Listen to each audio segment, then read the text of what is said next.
Jésus. Merci Seigneur. Oh Jésus, merci Jésus. Pardon Seigneur. Merci Jésus. Alléluia. Alléluia. Merci Jésus. J'attends aussi la présence du Saint-Esprit. On va dire à Saint-Esprit de Dieu pour visiter ce soir ici.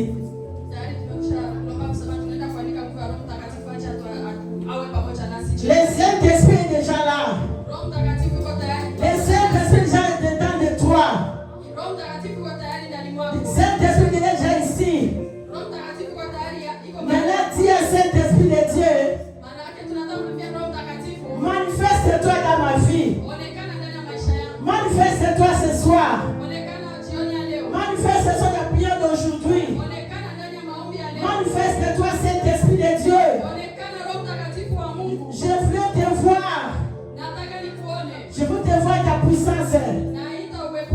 Je veux te voir ta puissance. Que les dons fruits spirituels et fruits descendent dans ma vie. Nous allons se mettre debout tous. Nous allons se mettre tous pour prendre la présence du Saint-Esprit de Seigneur. Que le Saint-Esprit manifeste dans ce lieu. Que le Saint-Esprit puisse manifester dans ta vie, dans ta maison. Si tu es venu ici maladie, si tu es venu ici avec des problèmes, dans le moment où c'est le Saint-Esprit de Dieu, si Saint-Esprit manifeste dans ma vie, enlève toutes les maladies qui me fatiguent dans mon corps. Saint-Esprit, remplis-moi par ta puissance de guérison. Saint-Esprit, manifeste dans ma vie, dans ma maison, dans mes enfants, dans mon mari. On va nous dire une chanson pour la puissance du Saint-Esprit de Dieu. Après, on va entrer pour dire Saint-Esprit manifeste dans ma vie au nom puissant de Jésus. Baba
nos Bibles. Nous tous va prendre nos Bibles. Prends ta Bible. Prends ta Bible. On va lire la Psaume 91, nous tous. Nous tous. Si à Swahili, tu vas aller à Swahili, on va lire. C'est une prière puissante. C'est ça la prière qu'on fait ce soir ici. Aujourd'hui, on ne va pas faire hey, non. Aujourd'hui, on va aller sur la parole de Dieu. Dans la prière. Parce qu'on voulait voir la main éternelle ici dans ces Maranatha. On ne peut pas venir retourner, nous sommes restés les mêmes non. Nous sommes déjà dans l'année de ce 6e mois. Déjà, nous sommes déjà au milieu de l'année. Maintenant, on va dire à notre Seigneur. Si tu nous as promis dès le 1er janvier, dans cette prière de ce psaume, Seigneur, manifeste-toi. Je vais te voir ta main puissante. Nous tous, et les enfants, nous tous. Mes sœurs là-bas, vous avez avec votre téléphone, vous voulez aller de votre téléphone. C'est une prière. On va lire dans Psaume 91. Des premiers versets jusqu'au 16e verset. On va lire nous tous au nom puissant de Jésus. On va faire cette prière. Soyez donc connectez-toi à l'électron éternel. Ça c'est une prière. Tu t'adresses à ton Dieu. Amen.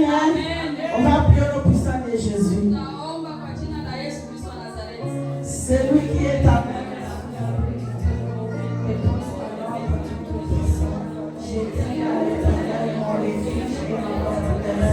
Mon Dieu en qui je me confie, car c'est lui qui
Merci Jésus. Merci Jésus. Merci Seigneur. Alléluia. Le temps file. Alléluia. Alléluia. Amen. Le temps file. Amen. Maintenant, vous pouvez aller s'asseoir. Ceux qui est avec témoignage, ils peuvent venir témoigner. Je n'ai pas de papier ici. Mais ici, quelqu'un avait un témoignage. Ils peuvent passer ici devant pour témoigner. Amen. Témoigner. Oh, Yeshua, salut, minina, bomoina, yo. Oh, dépona, la, yako, témoigner. Oh, alléluia, Jésus m'a sauvé. Alléluia, alléluia, alléluia. Dans son pas de tous ces crier. Dans la besoin d'éternel de tous ces crier. Dans la besoin de Dieu tous ces crier.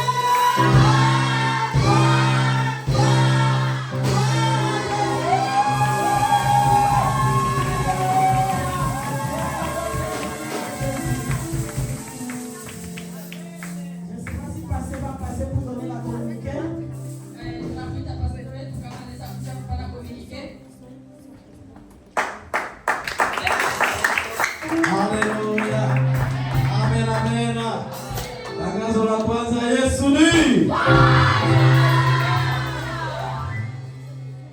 Amen. Watoto. Hapana negligee tangazo la kwanza. Il ne faut pas négliger les premières annonces. Amen, amen. Amen. Ni mnaona sio kawaida. Unakaa chini ulia kusimama. Vous voyez comme si c'est quelque chose de rien. Vous restez assis, vous voulez vous lever. Hiyo ya mwisho. Que ça soit la dernière. Amen. Amen. Tangazo la pili ni programu ya wiki. Et deuxième annonce, c'est le programme de la semaine. Programu inaendelea kama kawaida. Donc le programme continue comme d'habitude. Siku ya tatu kesho. Et le mercredi demain, Ni répétition ya la voix de Dieu. c'est la répétition de la voix de Dieu. Siku ya ine Le jeudi, ni répétition ya El Shaddai. c'est la répétition de El Shaddai. Siku ya tano Le vendredi, ni programme ya jeunesse c'est le programme de la jeunesse. na répétition ya les anges. Aussi la répétition des anges. Amen, amen. Amen. Samedi Les samedis, ni siku ya maombi. c'est la journée de prière. Tutakuwa na maombi hapa ya mwisho wa mwezi kama ilivyokuwa kawaida yetu. Nous aurons une prière ici de la fin du mois comme notre habitude. Maombi ya kwenye morago. Et c'est la prière sur la natte. Tutakuwa katika kifungo. Nous serons en jeûne. Amen, amen. Amen. Tunaanza na sakafu. Watu wanachelewa sana. Tunaanza na saa 3 mara hapa. Il y a beaucoup de gens qui arrivent en retard. Si c'est, nous allons commencer à 9h. Tunaanza 9h. On va commencer à 9h. Amen. Amen. Jitahidi. Ni siku moja kwa mwezi. Fais un effort parce que c'est juste une journée. Ambapo unapata hata saa 5 basi au 4 ya kukaa kwenye maombi ya bravo. Tu peux faire même 4 à 5 heures et de rester sur les nattes. Amen, amen. Amen. Unajua kama tupate muda ya mingi ya maombi. Nous savons que nous n'avons pas beaucoup de temps sur la Lakini kama prière. tunapata hiyo moja hiyo. Mais si nous trouvons le temps, Tunaiprofite. il nous faut profiter de ça. Unakuja hapo unamlilia Mungu wako. Tu viens et tu pleures pour ton Dieu. Amen, amen. Amen. Kwa hiyo msikose, Sur ce, ne manquez pas. msikose. Ne manquez pas. Baada ya maombi Après la prière, patakuwa repetition ya makorali zote. nous aurons la répétition de tous les chorales. Amen, amen. Amen. Na dimanche tunakutana tena hapa. Et le dimanche, nous serons encore ici. Tutakuwa tutakuwa na meza ya Bwana kama tulivyosema. Et nous aurons la Sainte Seine comme nous l'avons dit. Amen, amen. Hiyo matangazo kwa nayo. C'est ça comme annonce qu'on avait. Mengine ni kusema kwamba Et autre chose, c'est pour dire que watu wote wa media, tous les personnes de médias, watabaki kidogo. ils vont rester un peu. Pamoja na Grace Maslengo, avec Grace Maslengo, na Moise. Avec Moise. Amen, amen. Amen. Watu wa media pamoja na wale watu wawili watabaki kidogo na mazungumzo nao. Les gens des médias vont rester avec ces deux personnes qui viennent de citer. Ils ont une conversation avec les pasteurs. Mungu atubariki. Que Dieu nous bénisse. Amen. Alléluia. J'ai passé à communiquer avant parce que le temps file beaucoup. Nimepitisha matangazo mbele kwa sababu muda wetu unasonga mbele. Amen. Nous sommes venus le temps de louange. Hapo tunafikia muda wa usiku wa usiku. Bible dit, Biblia inasema dans la louange, ndani ya kusifu tous les gens tombent. vifungo vyote vinaanguka. Dans la louange, Ndani ya kusifu même si tu es venu malade, hata kama umekuja le mgonjwa, malade va terminer maintenant même. na yale magonjwa yanaisha hapa. Dans la louange, Ndani ya kusifu la vie de Jéricho était tombée. kibambazi cha Yeriko kimeanguka. Dans la louange, Ndani ya kusifu Paul et Silas dans la prison.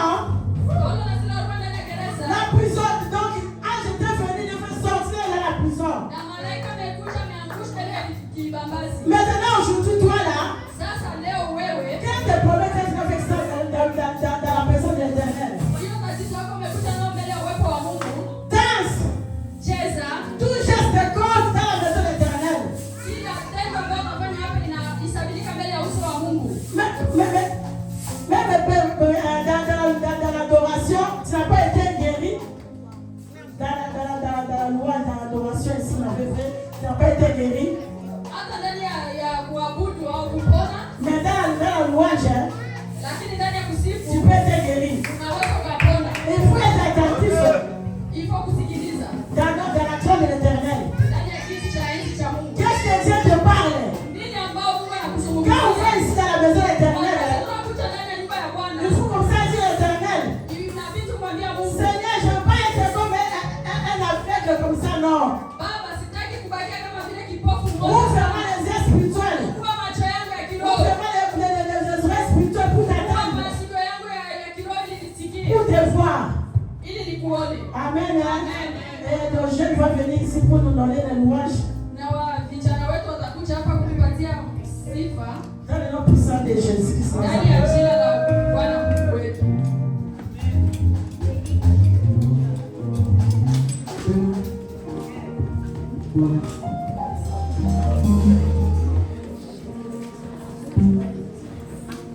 Alléluia. Alléluia. Je vous salue tous dans le nom de Jésus. Comme notre chère maman a dit, c'est le temps de la louange et l'adoration. Et comme la Bible nous dit dans Psaume 150, verset 6, que tous ceux qui respirent louent l'Éternel. Et lorsque nous sommes dans la présence de Dieu, rien ne peut nous arrêter à louer l'Éternel parce que nous sommes dans sa présence. Amen. Donc je vous invite à vous lever debout et on va louer et adorer notre Dieu ensemble. Obrigado, se como chama de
Tu ne peux pas rester calme. Il y a beaucoup de choses qu'il y a fait dans ta vie. Quand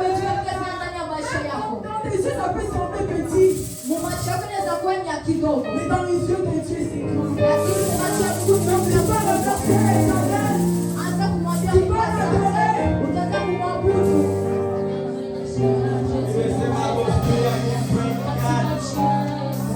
This is not your time, everybody. It's the time of the Lord. This is not your time.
puissant de Jésus. Au nom puissant merveilleux de Jésus. Merci Yahweh Sabaoth. Merci Jésus. Alléluia. Merci Jésus. Gloire à ton nom Seigneur. Gloire à ton nom Jésus. Merci. Merci Jésus.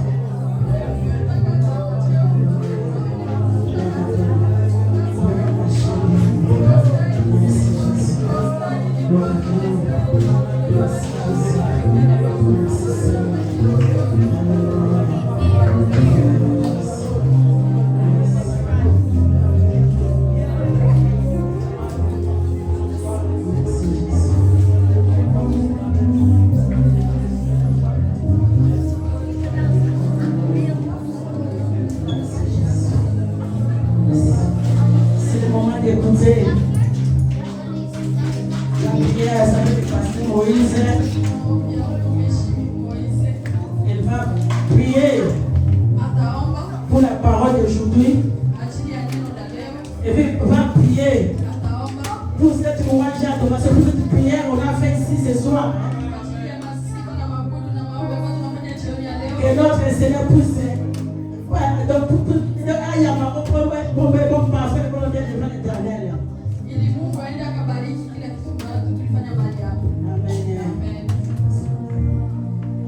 Oui, Seigneur. Nous nous prosternons devant les trônes de grâce. Ensemble avec les anges, nous t'adorons. Comme Esaïe a dit, Saint, Saint, Saint est l'Éternel des armées. Le ciel est rempli de ta gloire. Comme le ciel est rempli de ta gloire, nous aussi dans cette église, nous sommes remplis de ta gloire parce que ta présence est ici. Merci d'avoir écouté nos louanges et nos adorations. Reçois l'adoration de nos cœurs.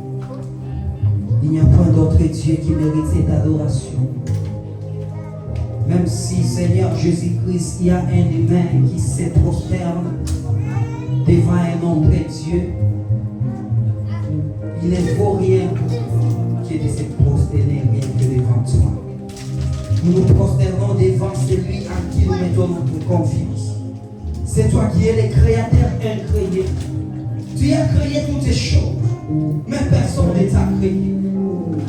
Tu es au-dessus de toutes les choses. Tu es plus grand que les mots de nos bouches. Tu es plus grand que les cieux et la terre. Tu es plus grand que toutes les choses que nous voyons de nos propres yeux. Parce qu'il est écrit, c'est toi qui es l'éternel. Tu veux dire d'éternité en éternité. Tu restes Dieu. De génération en génération, tu restes Dieu. C'est pourquoi de successeur en succession, tu restes Dieu. Tu es au-dessus de toutes les choses. Personne ne peut dire sors de ton corps, afin que moi aussi, que je puisse m'asseoir. Qui est celui qui pourra te dire ainsi? Personne. Personne. Nous nous prosternons en toi, parce que nous croyons que tu es le véritable Dieu et amour. Tu es le Saint des Saints. Les anges se prosternent devant toi. Les 4 êtres vivants, Seigneur Jésus-Christ, se prosternent devant toi. Oui, pourquoi ne pas te louer? Pourquoi ne pas t'adorer pour le souffle de vie que tu nous donnes? Pourquoi ne pas se prosterner devant toi? Nous te lèvons, prions, parce que tu es El Lion, le Dieu tout. Tu es plus haut. Et merci d'avoir écouté nos louanges. Merci d'avoir écouté l'adoration de ces frères et de cette sœur. Merci parce que Seigneur, tout ce qui était bloqué devant nous dans cette adoration et louange, ça vient d'être détruit. Merci parce que en partant de cette louange et adoration, les chaînes sont tombées. Dans cette louange et adoration, nous sommes déliés de tout ce qui liait les enfants de Dieu. Dans cette adoration et louange, ça vient, Seigneur Jésus-Christ, de tomber au nom puissant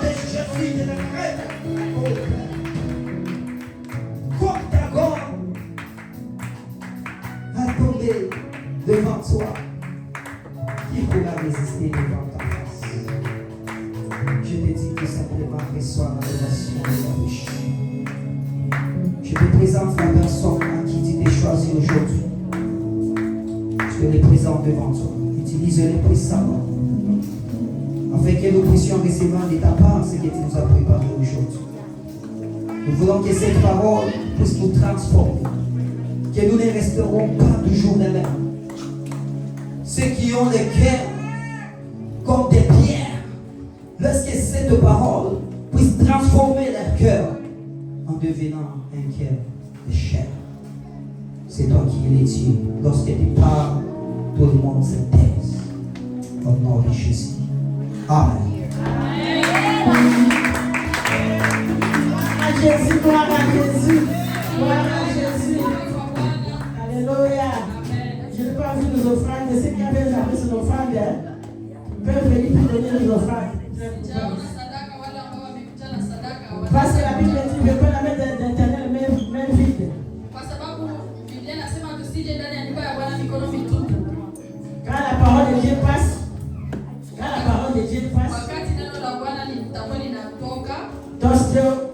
on met son offrande ici.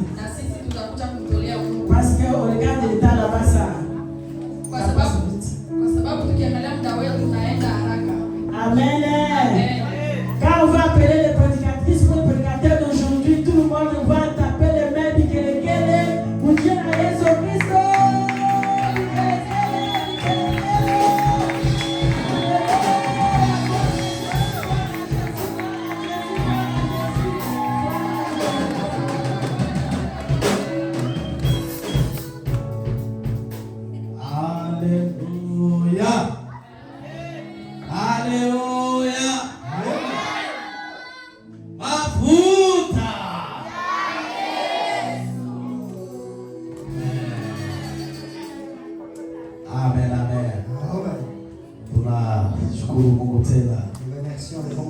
Kwa neema hii siku ya leo, kwa baraka zake, kwa uwepo wake, tumeona mkono wake.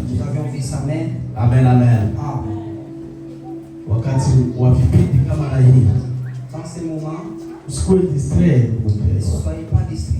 Amen. Usikuwe distrait. Ndio wakati Mungu anayotenda na kujibu. Amen, amen.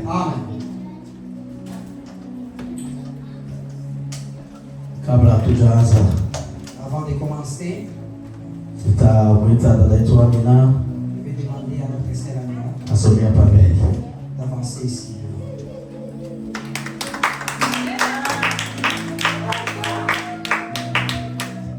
Amen.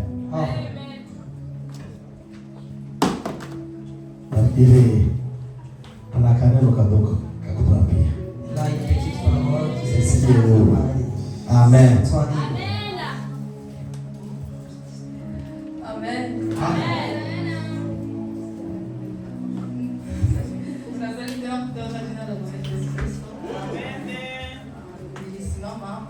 Elle est ici devant et pour témoigner l'Éternel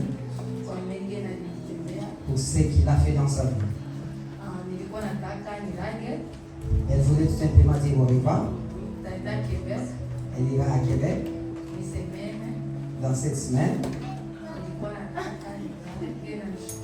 Et elle voulait simplement dire au revoir et puis remercier les bons Dieu.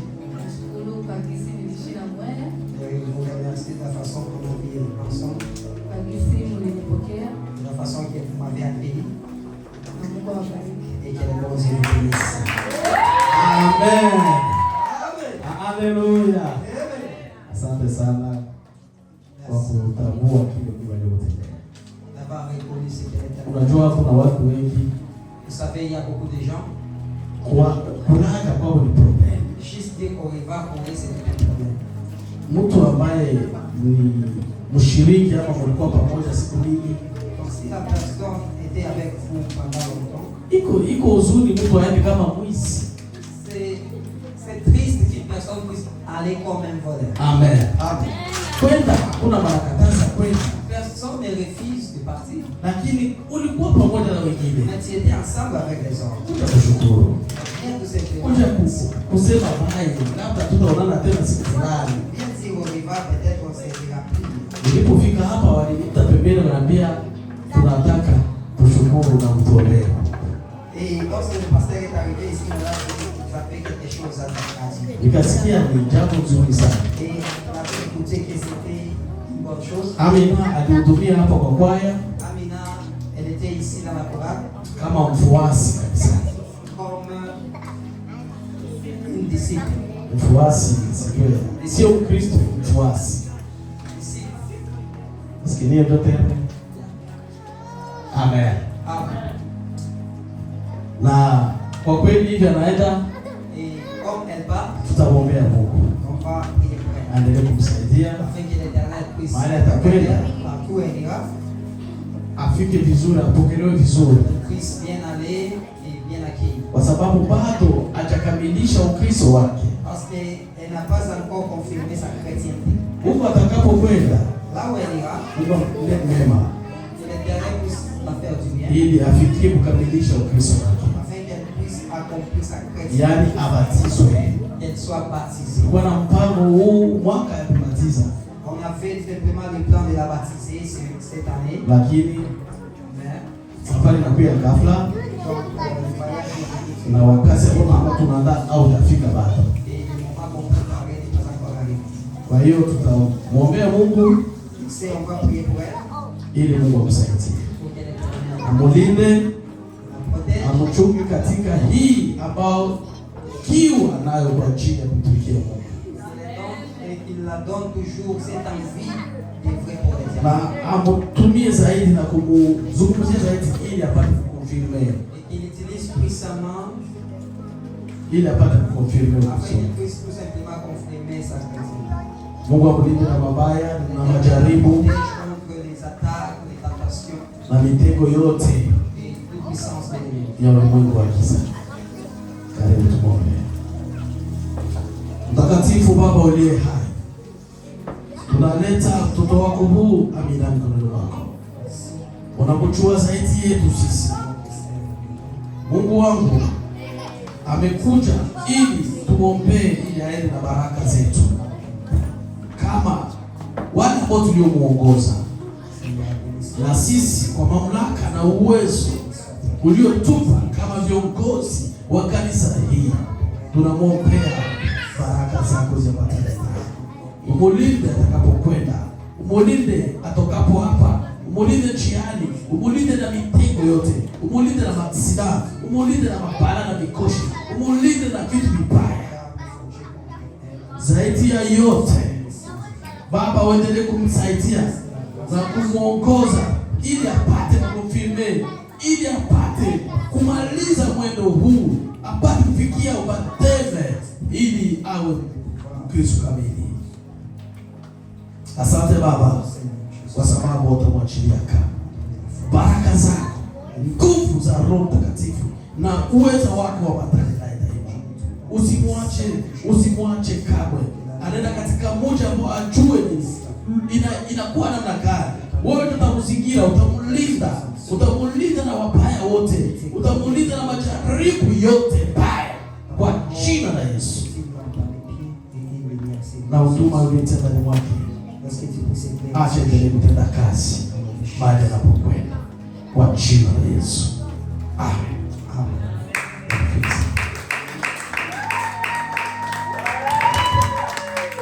Amen. Asante Baba. Unapokwenda usisahau nyumbani. Lorsque tu iras, n'oublie pas la maison. Basi tunaenda na neno letu la leo. Continue avec la parole d'aujourd'hui. Tutazungumzia neno fupi Nous allons parler simplement d'un thème ambayo inasema qui dit matendo les œuvres, na nguvu za Roho la Mtakatifu puissance du Saint-Esprit baada ya Pentekoste. après la Pentecôte. Amen, amen. Amen. Matendo Les œuvres na nguvu et la puissance ya Roho du Mtakatifu Saint-Esprit baada après ya Pentekoste. la Pentecôte. Amen, amen. Amen. Wapendwa, Bien-aimés,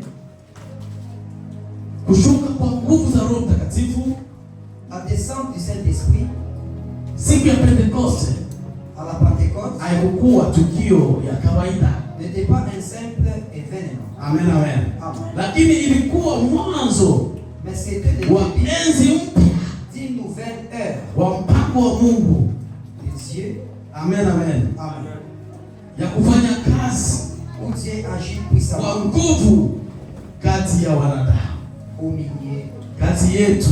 au milieu de nous. Amen, amen. Amen.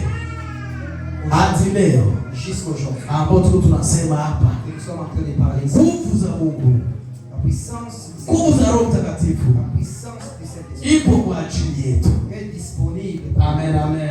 Amen. Iko kwa ajili yetu. Est disponible. Yule ambaye atakayekuwa tayari, C'est lui qui sera prêt. yule ambaye atajitoa, C'est lui qui va se donner. yule ambaye atataka, C'est lui qui voudra. atazipata. Il aura. Amen, amen. Amen. Tunaona kwamba Nous avons vu que Roho Mungu le Saint-Esprit de Dieu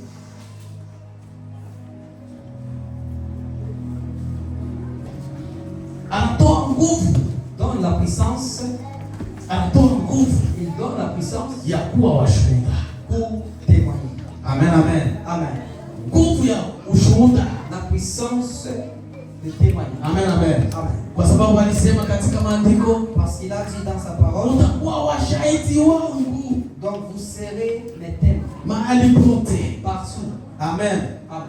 Na neno la kwanza Et la première ambao evre ama puissance ya Roho Mtakatifu le premier œuvre ou première puissance du Saint-Esprit. anatoa nguvu ya ushuhuda. Donc il donne la puissance pour témoigner. Amen, amen. Amen. Kuwa washuhuda wake, Pour être des témoins. kuwa washuhuda wa Kristo. Devenir des témoins de Jésus. Hautakuwa mshuhuda wa On ne Kristo peut pas être témoin de Jésus na au kukaa naye et tu n'as pas vécu avec lui. au kuona vile alifanya. Tu n'as pas vu ce qu'il a fait. Amen. Amen. Ndio maana anambia wanafunzi wake, C'est pourquoi il a dit à ses disciples, vous serez mashahidi wako. mes témoins. Amen, amen. Amen. Aliwaahidi, tulishasoma hiyo, Il les avait promis aliwaahidi nguvu za Roho Mtakatifu. la puissance du Saint-Esprit. Amen. Amen. Ambaye atakayewajia, Il atakayejenga viendra kwao. sur eux. Na akawaambia na mtakuwa Il mashahidi. leur avait dit, vous serez mes témoins. Amen, amen. Amen. Tunasoma neno la Mungu Nous allons lire la parole de Dieu kwa kitabu ya Matendo ya Mitume dans le livre des Actes des Apôtres.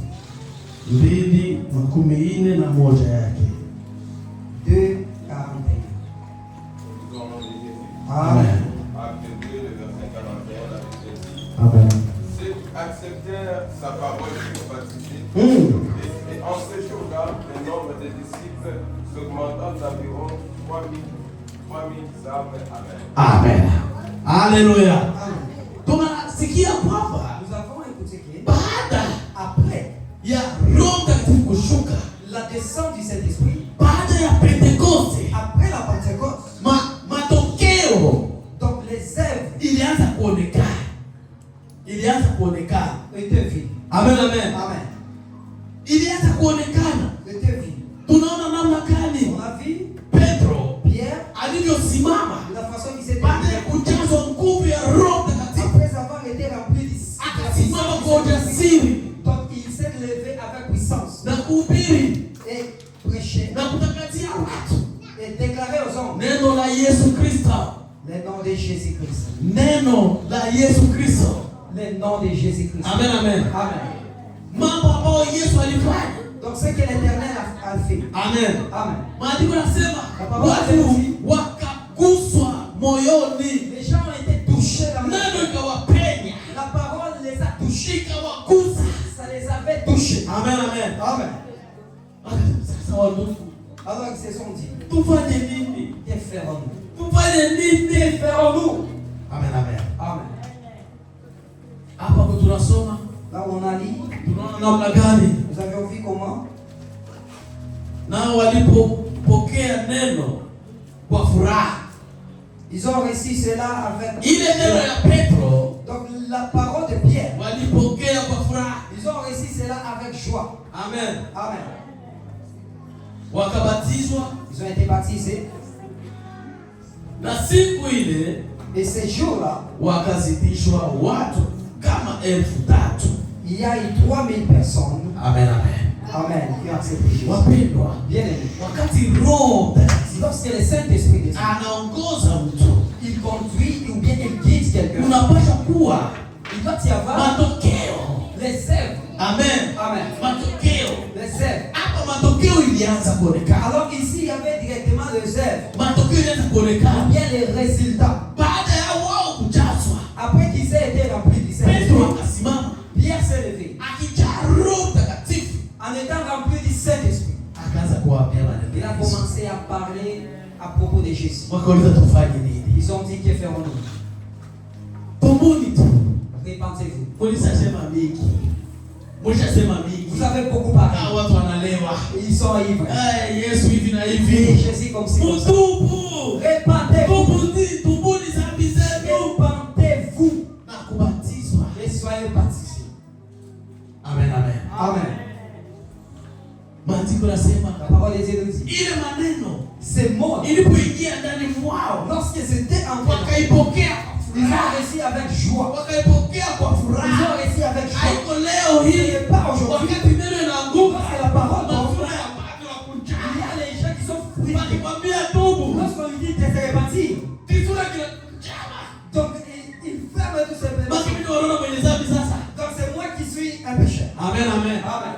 Hawa Ces gens, waliposikia neno lorsqu'ils ont écouté, walipokea kwa ils furaha. ont reçu avec joie. Amen. Amen. Juu ya nini? Pourquoi? Kwa sababu neno hii Parce que cette parole, ilikuwa c'était inaongozwa na Roho Mtakatifu, accompagné par le Saint-Esprit. ilikuwa inaambatana na nguvu za Roho C'était Mtakatifu, accompagné par la puissance de Dieu. wakaipokea kwa Ils furaha ont reçu avec joie. na wakabatizwa. Ils ont été baptisés. Na maandiko La nasema parole de Dieu nous dit, siku hiyo ces jours-là, kanisa iliongezeka, l'église a été watu ouverte. 3,000. 3000 personnes. Hakuja kwaka injili ya Il hivi. n'y a jamais eu cet Injili ya évangile. kwanza ilikuwa ya Le moto, premier évangile, ilikuwa maelfu ya Roho c'était Mtakatifu. les œuvres du Saint-Esprit. Roho ameenda wapi wapendwa? Où est parti le Saint-Esprit?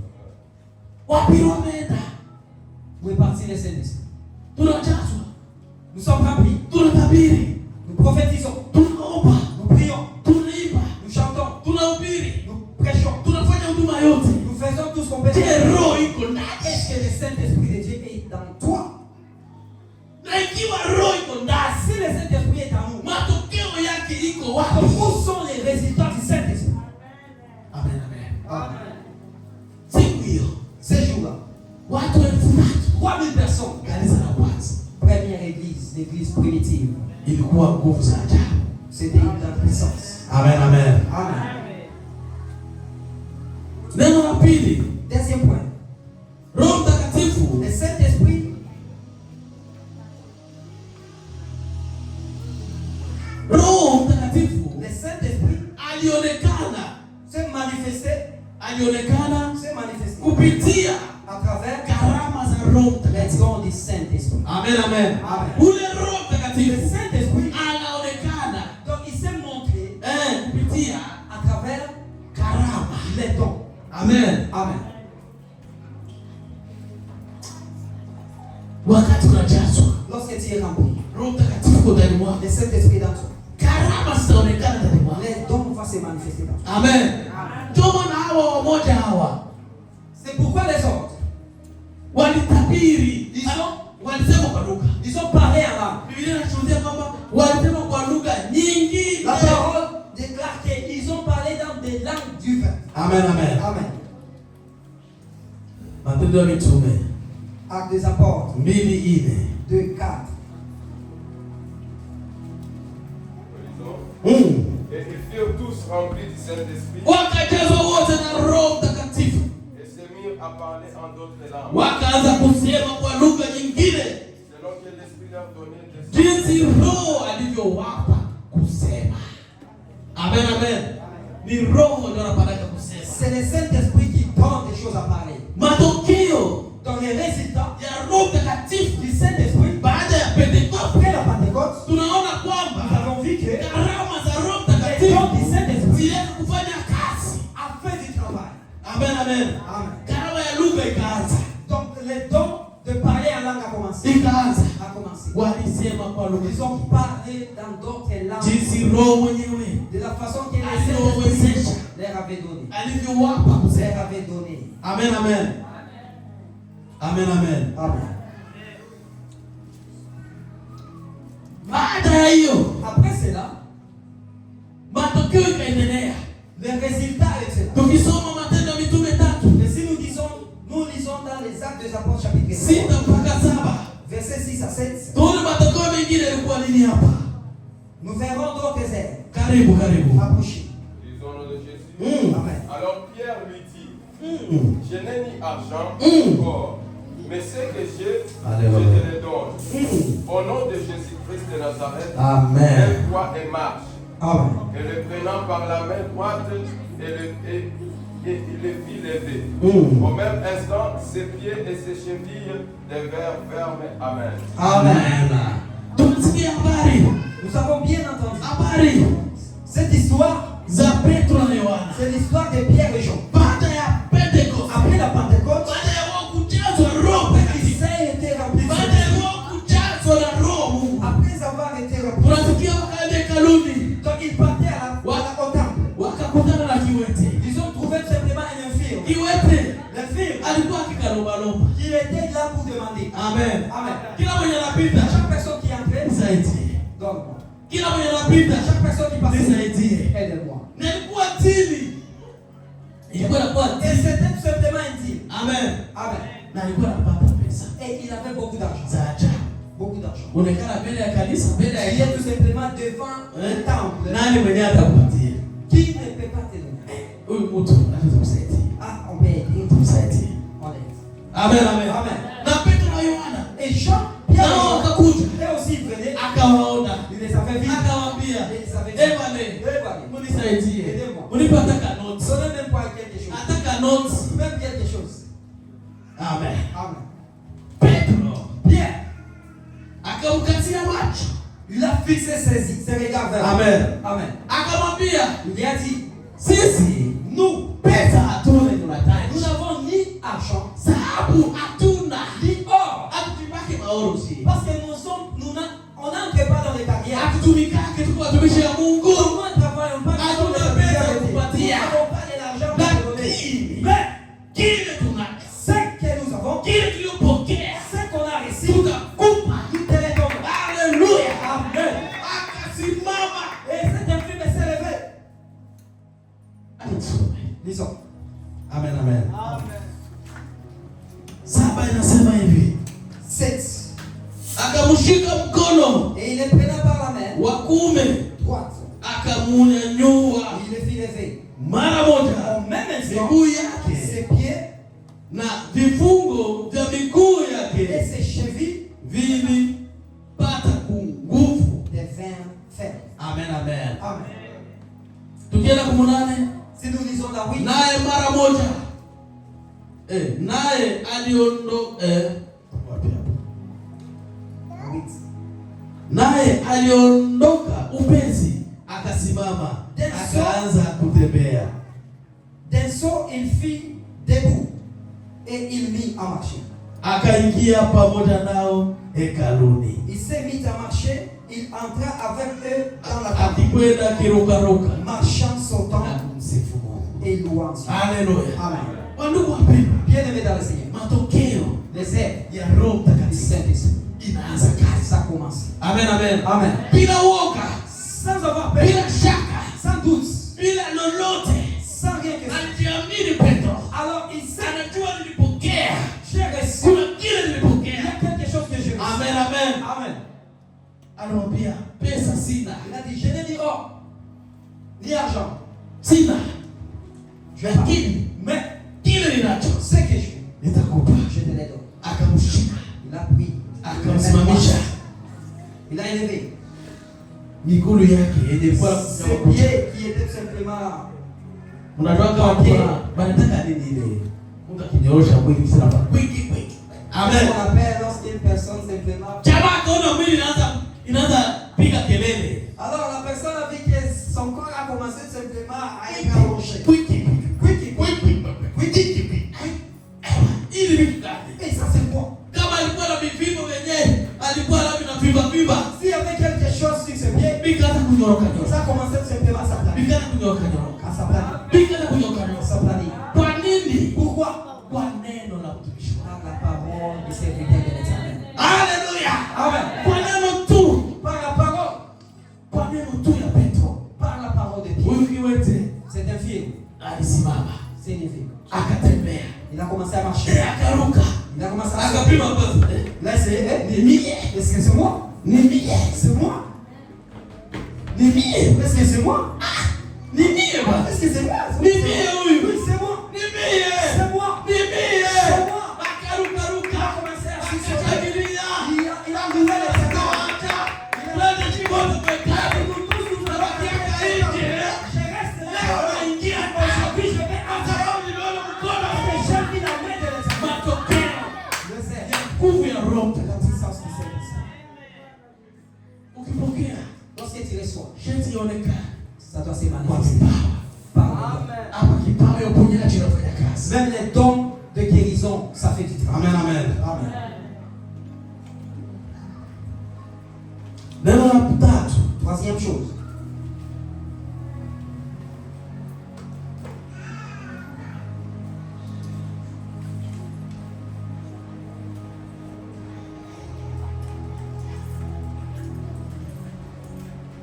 amen, amen. Amen. Tunaenda kuya tatu. Troisième chose, Roho Mtakatifu le Saint-Esprit, anaongoza kanisa. Roho Mtakatifu le Saint-Esprit, anaunganisha le Saint-Esprit unit na kulijenga et fortifie l'Église. kanisa. Anaunganisha Il unit na kujenga et fortifie kanisa. l'Église. Amen, amen. Amen. Hii ni kazi ingine ya Roho Mtakatifu. C'est l'œuvre du Saint-Esprit. Amen, amen. Amen. Tukisoma Matendo ya Mitume hiyo Nous hiyo lisons dans les actes des apôtres. 2:40 na kuendelea 2:42 jusqu'à mpaka 47. 47. Tuone namna gani Nous allons voir comment Roho Mtakatifu alitenda le kazi. Saint-Esprit a fait du travail. Amen, amen. Karibu. Acte 2, 42 à 47. La Bible dit, ils persévéraient dans l'enseignement des apôtres, dans la communion fraternelle, dans la fraction du pain et dans les prières. La crainte s'emparait de chacun et il se faisait beaucoup de prodiges et de miracles par les apôtres. Tous ceux qui croyaient étaient dans le même lieu et ils avaient tout en commun. Ils vendaient leurs propriétés et leurs biens et ils partageaient les produits entre tous, selon les besoins de chacun. Ils étaient chaque jour tous ensemble assidus au temple, ils rompaient le pain dans les maisons et prenaient leur nourriture avec joie et simplicité de cœur, louant Dieu et trouvant grâce auprès de tout le peuple. Et le Seigneur ajoutait chaque jour à l'église ceux qui étaient sauvés. Amen. Amen. Alléluia. Amen. Mardi tena tulisoma hii ati. Même le mardi passé, on avait dit. Amen, amen. Amen. Tuko tunataka nini? Qu'est-ce que nous voulons? Mwelewe Nous voulons que vous habari compreniez za Roho Mtakatifu. l'histoire du Saint-Esprit. Amen, amen. Amen. Hapa ni mwanzo wa kanisa. Ici, c'est le début de l'église. Namna gani kanisa limeishi Comment l'église primitive a vécu. wakati ambapo Du temps où, ama baada ya Pentecost, donc après la Pentecôte. baada ya kupokea nguvu za Roho. Après avoir reçu la puissance du Saint-Esprit. Amen, amen. Amen. Walikuwa wakidumu katika mafundisho. Ils persévéraient dans l'enseignement. Amen, amen. Amen. Walidumu katika mafundisho. Persévérer dans l'enseignement. Kila wakati Tout le temps. walikuwa kwenye mafundisho On les enseigne. ili waelewe vizuri, Afin qu'ils puissent comprendre. ili wajielimishe vizuri, Afin qu'ils puissent être. wajue habari za Yesu vizuri. Afin qu'ils connaissent au moins l'histoire de Jésus. Amen, amen. Amen. Walidumu katika mafundisho ya mitume Ils persévéraient dans l'enseignement. na katika ushirika, na katika ushirika, na katika kuvunja mkate, na katika kuomba. Ils persévéraient dans l'enseignement des apôtres, dans la communion fraternelle, dans la fraction des pains, Donc, et dans la prière. Amen. Amen. Hivi vitu Ces choses vinaunganisha watu. Donc ça unit les gens. Hapa ndio walianza kuunganisha watu. C'est ici où ils ont commencé à unir ili kanisa lisimame. afin que l'église puisse avancer. Amen. Amen. Kanisa la kwanza lisimame. Afin que l'église primitive Walikuwa wanakutana ils étaient tous kwenye ensemble. mafundisho. L'enseignement. Amen, amen. Amen. Walikuwa wanakutana Ils étaient tous ensemble. wakikuwa kwenye ushirika. Se réunissaient tout simplement dans la fraction. Huyu akikuwa na tatizo, Si quelqu'un a des wote problèmes, wako pale. tous étaient là. Huyu akikuwa na furaha, Si la personne a la wote foi, wako pale. c'était tout ça. Kwa lolote lile Dans toutes ces choses, walikuwa na ushirika ils mkali, étaient en commun accord. walikuwa na ushirika wa Ils ajabu. étaient en commun accord. Unajua kama Vous savez que watu wana ushirika les kanisa, gens tout simplement qui se réunissent.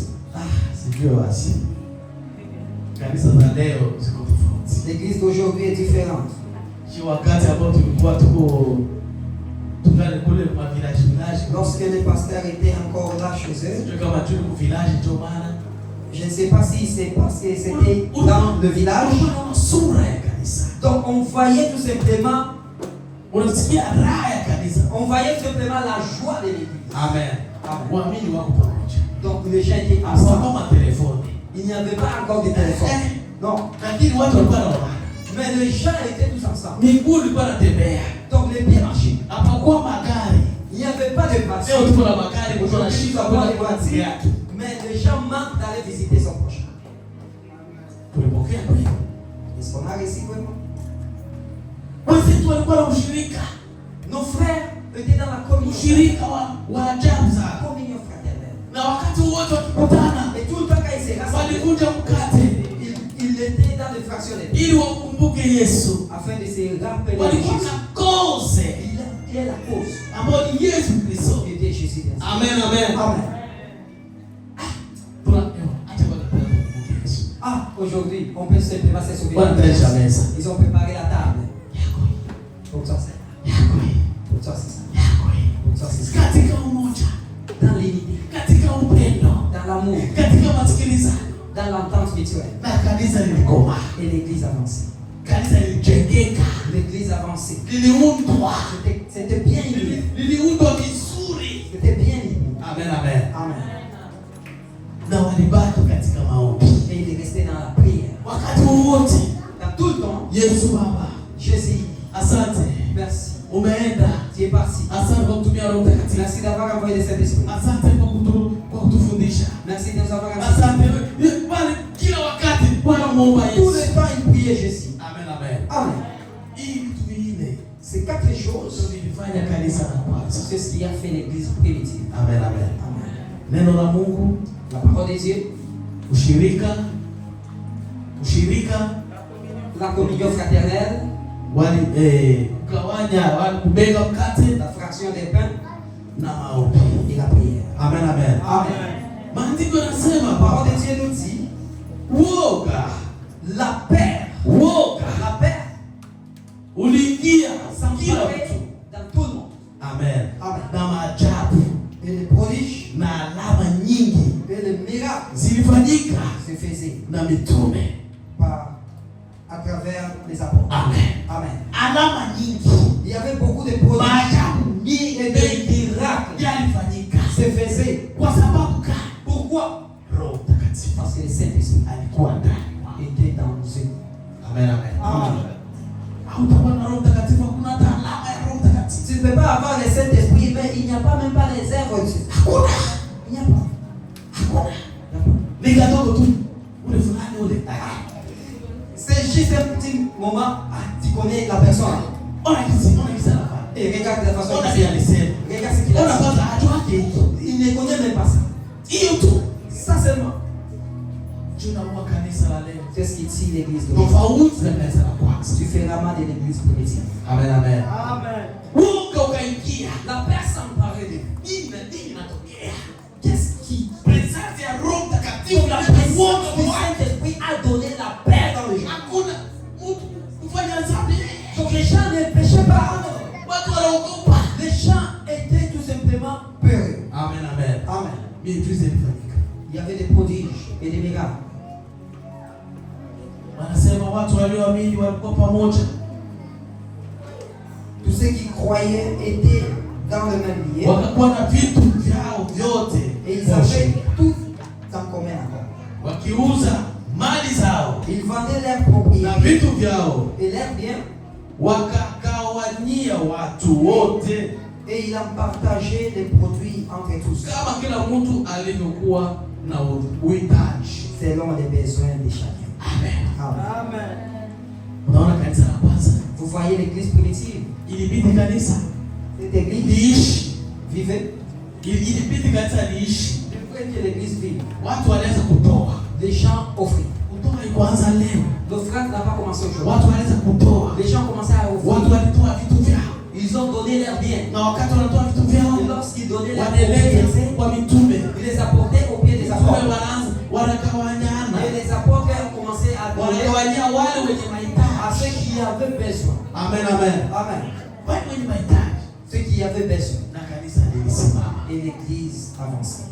Kwa hii sije, Alors si c'est chez Dieu, tunakumbuka c'est sujet, historia mbili il y a deux histoires. ya watu wawili. Deux personnes. Kwa historia ya Barnaba. Il y a l'histoire de Barnabas. Barnaba huyu Et Barnabas, alihusisha mali yake yote, donc, il a vendu tous ses biens, nyumba zake zote, ses propriétés. akaleta kwa Il a donné mitume au pied des kwa apôtres moyo mwema, de tout cœur. kwa moyo mkunjufu. De tout cœur. Amen, amen. Amen.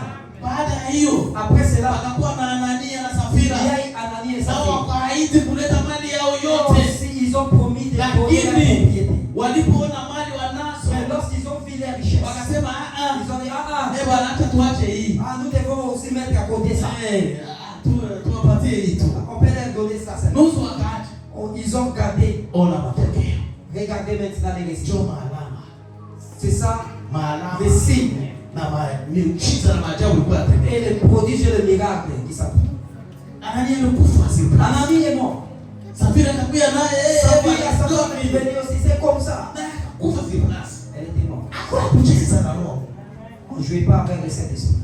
Amen. Amen. Leo watu wanaanza tukana roho Mungu. Aujourd'hui, les gens commencent à insulter les Wanasema Saints. kisu wanapenda. Ils parlent de la façon qu'ils veulent. Oh Yesu. Mungu aturudishe kanisa la kwanza.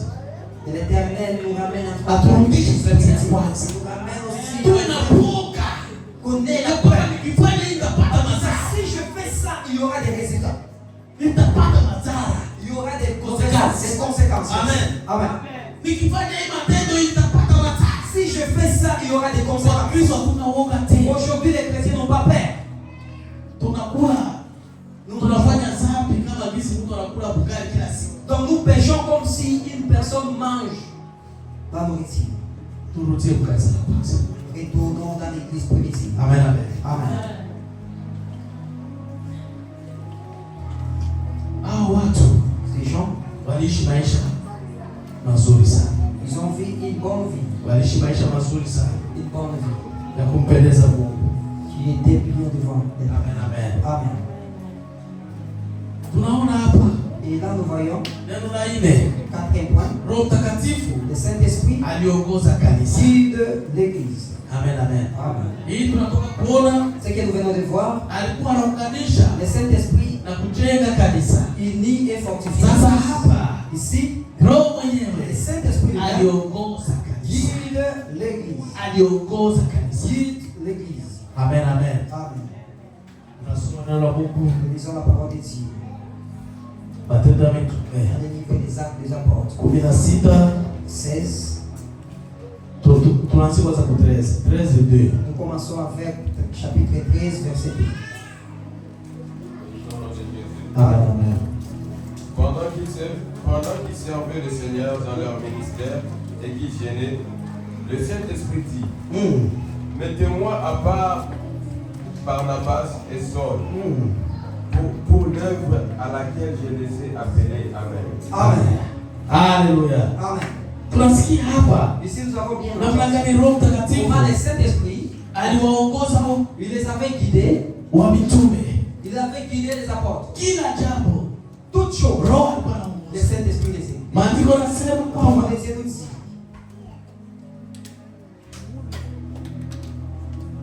nao walipokuwa katika wakitumikia Bwana na kufunga, Roho Mtakatifu akasema uniwekee Barnaba na Saulo kwa kazi niliyowaitia. Amen, amen. Amen.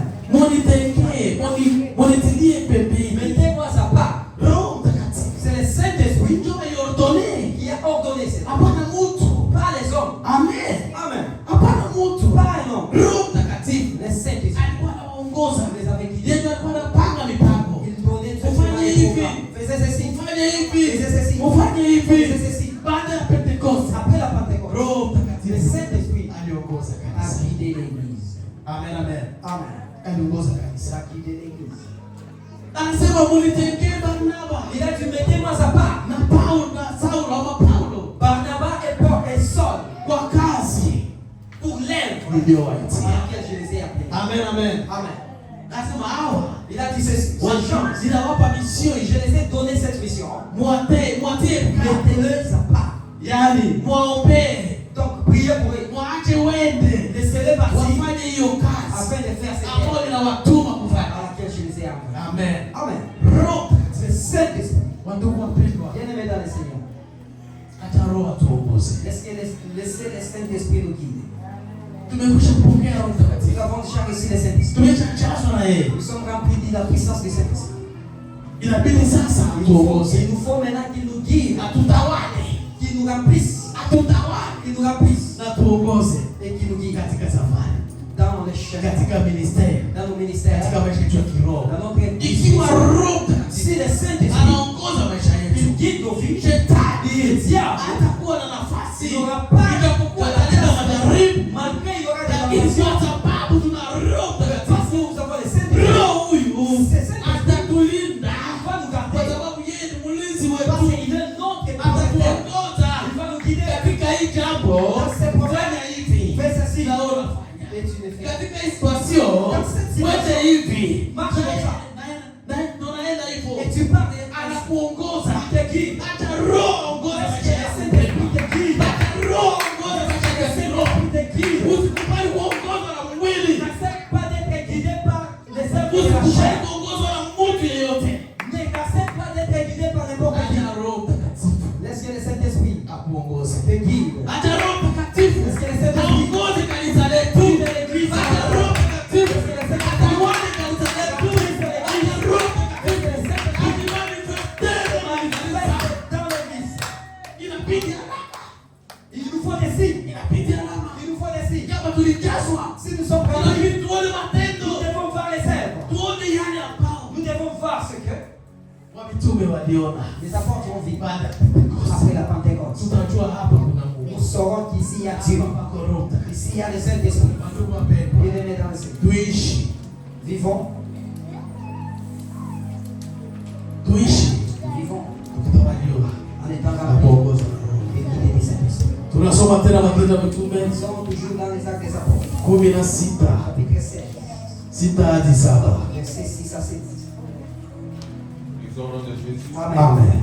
Ayant été empêchés par le Saint-Esprit d'annoncer la parole dans l'Asie, ils traversèrent la Phrygie et le pays des Galates. Arrivés près de la Mysie, ils se disposaient à entrer à Bithynie. Mais l'Esprit de Jésus ne le leur permit pas. Amen. Amen. Tunasikia hapa lako Là, nous avons aussi écouté namna gani Roho Mtakatifu comment le Saint-Esprit anaongoza guide na kukatatia et arrête mtu asiende mahali que fulani. la personne ne parte pas quelque part. Amen, amen. Amen. Amen, amen. Amen. Kwa Swahili kama vile tumeshasomewa kwenye Francais, En Swahili, ça dit aseme wakapita katika nchi ya Furigia na Galatia, wakamtazama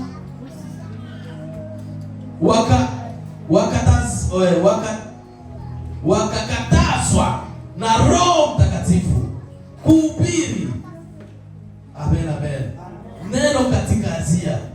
Amen.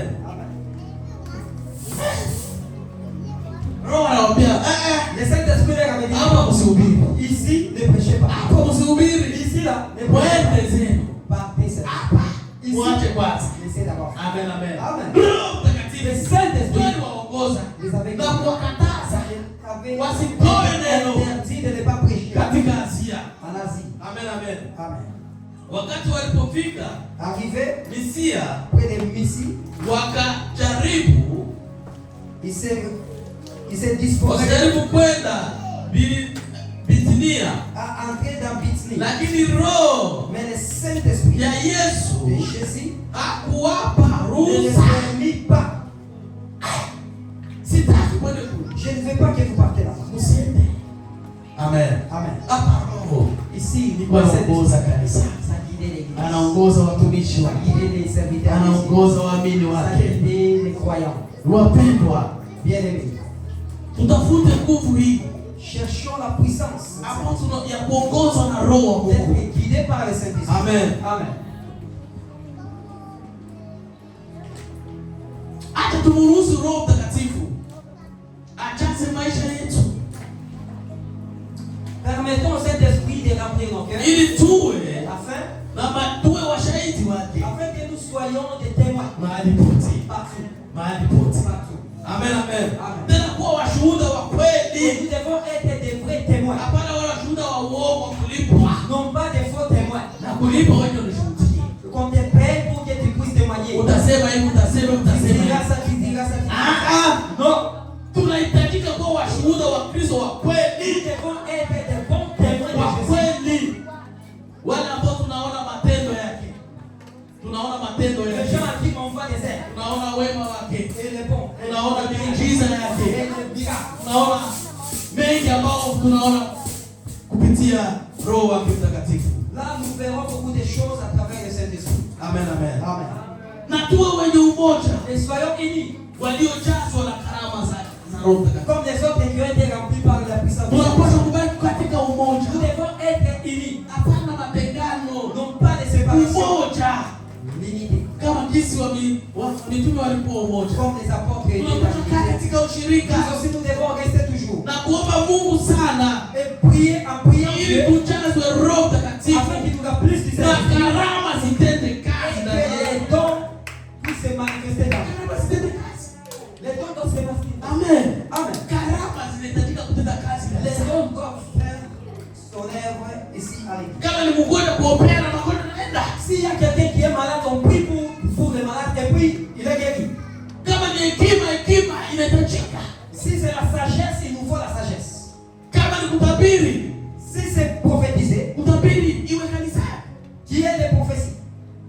Kama ni utambuzi, Si c'est le discernement, utambuzi iwe kanisani. qui est le discernement. Na kujua hii ni roho wa kweli, ni roho wa bongo.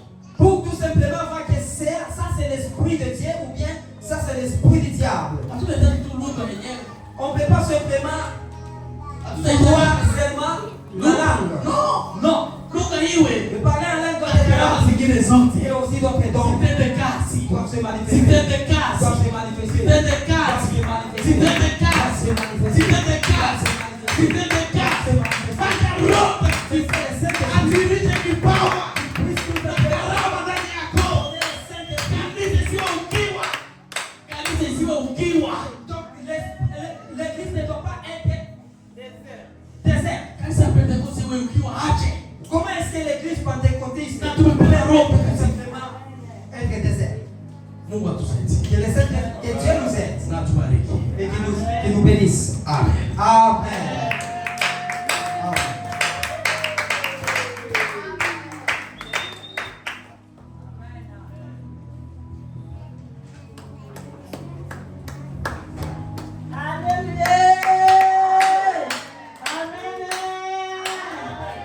Je suis ce Seigneur. Que ton Esprit Saint là qui manifeste dans ta vie. Même dans ta maison. Hata ndani ya nyumba yako. Je vois beaucoup de gens. Naona watu wengi, Quand un enfant de Dieu, tena mtoto wa Mungu tu as des problèmes. iko na problem, Tu veux seulement quelqu'un prie pour toi. unataka tu akuombee. Non, non, prie toi-même tes problèmes. Ah, sio hivyo, unapaswa ujiombee mwenyewe. Parce que tu connais tes problèmes, là où ça fait mal. Ni wewe ambao unajua shida yako ambao jinsi unavyoumia. Avec la puissance du Saint-Esprit, Kufuatana na nguvu ya Mungu ya Roho Mtakatifu elle va te conduire très bien. na atakuongoza vizuri. Mais quand tu dis à quelqu'un prie pour moi, Hapo sasa wewe unaambia mtu akuombee. elle va prier quoi? moi. Unamwambia tu omba juu yangu. Il ne faut pas prier bien pour toi. Hawezi kuombea. Toi-même prier, tu es intercesseur toi-même à ta maison. Ni wewe peke yako unaweza kujiombea na wewe utakuwa mkweli ndani ya nyumba yako. Avec la puissance du Saint-Esprit. Na nguvu ya Roho Mtakatifu. Mais il ne faut pas prier seulement. Pasteur avait dit ici, il a dit ici. Na ndio maana mchungaji amesema hapa. Il faut le fruit du Saint-Esprit soit manifesté à nous. Ni vizuri tunda ya Roho Mtakatifu ionekane ndani yetu. Nous les enfants de Dieu. Sisi wana wa Mungu. Donc quand on te voit, tu dis, ah ça, mtoto wa Mungu, mtoto wa dunia. Kama wakati wanakuona ni mtoto wa Mungu ama ni mtoto wa dunia. Amen. Amen. C'est ça la différence. Inabidi kuwe utofauti. Parce que la Bible dit, Kwa sababu Biblia inasema j'ai fait différence. Mungu anafanya utofauti. Ceux qui le servent Kwa wale wenye et ceux qui ne le servent pas. na wale wenye Ceux qui le connaissent wale ambao et ceux qui ne wanajua connaissent pas. na wale ambao Il hawajui. faut que ça la différence. Inabidi pawe utofauti. Kuna motivation de la passe. Kule kwa watu wa dunia wanalia matatizo. Na wewe souffrance Mungu Mungu. Sasa Mungu yuko wapi?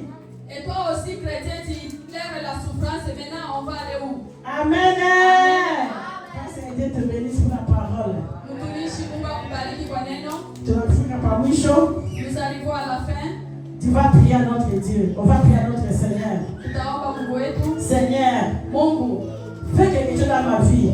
fanya kitu ndani ya maisha yangu. Toutes ces paroles qui sont sorties ici là, Kila kiote kenye tumepata hapa, la parole qui est sortie ici, neno ambalo tumepata hapa, qu'elle prenne la place dans ma vie. ichukue nafasi ndani ya maisha yangu. Et puis ça mène la délivrance dans ma vie.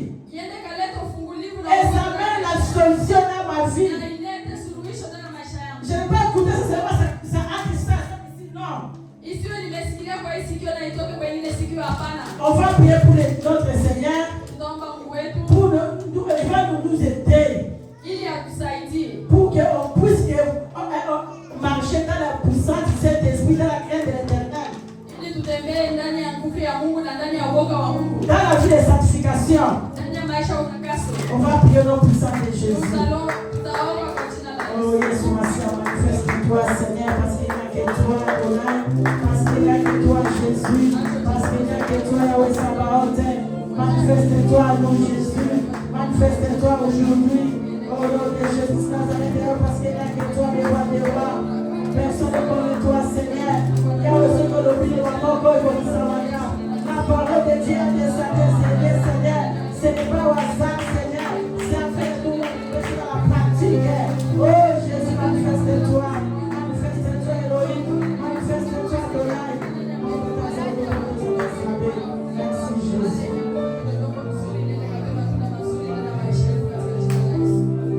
You are the Alpha and Omega. We worship you alone. You are worthy to be praised. You are the Alpha and Omega. We worship you alone.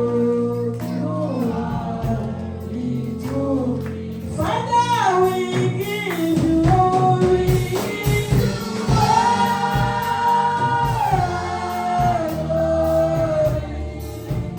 We worship you alone.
kwa mhubiri wa leo.